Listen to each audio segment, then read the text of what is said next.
সাধারণত সবসময় আমাদের বাসায় বাচ্চারা আমরা ফ্যামিলির সবাই একটু পাকোড়া পছন্দ করি। পাকোড়া টাইপের খাবার সবার পছন্দ। পাকোড়া মানে একটু একটু ঝাল ঝাল, সেটা হোক সবজি বা আলু, যে কোনো জিনিসের হোক সেটা পছন্দ করে। কিন্তু এখন তো শীতের সিজন, একটু পিঠা খাওয়া দরকার। সবাই একটু পিঠা পছন্দ কম বেশি।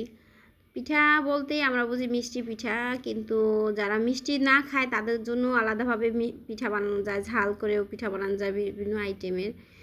তো আমার বাচ্চারাও মিষ্টি পিঠা তেমন পছন্দ করে না, এই জন্য ওদের জন্য মুরগির মাংস দিয়ে বানাইছি আমি। এটা গরুর মাংস দিয়ে বানানো যায়, তো আমি মুরগির মাংস দিয়ে বানাইছি। এটা মুরগির বুকের মাংসটা কিমা করে ওইটাকে আদা রসুন পেঁয়াজ কুচি মরিচ কুচি, তারপর ওটার মধ্যে একটু সয়া সস, তারপর গরম মশলা গুঁড়া দিয়ে ওইটাকে ঝরঝরে করে ভুনা করছি, কোনো পানি রাখি নাই।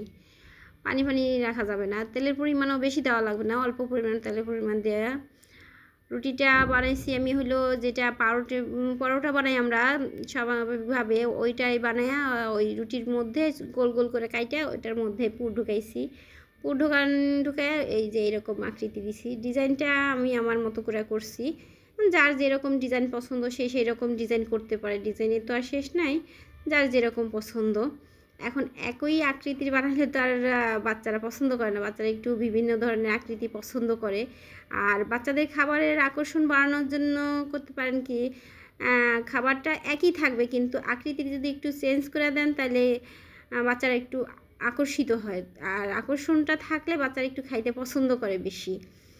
আর এই জন্য আমি দুই আকৃতির বানাইছি যাতে বাচ্চাদের একটু আকর্ষণ থাকে। আমার বাচ্চা অত ছোটো না হলেও তারপরে তো ছোটো বাচ্চা, ওরা এটা পছন্দ করে বিভিন্ন আকৃতিটা বানায় দিলে।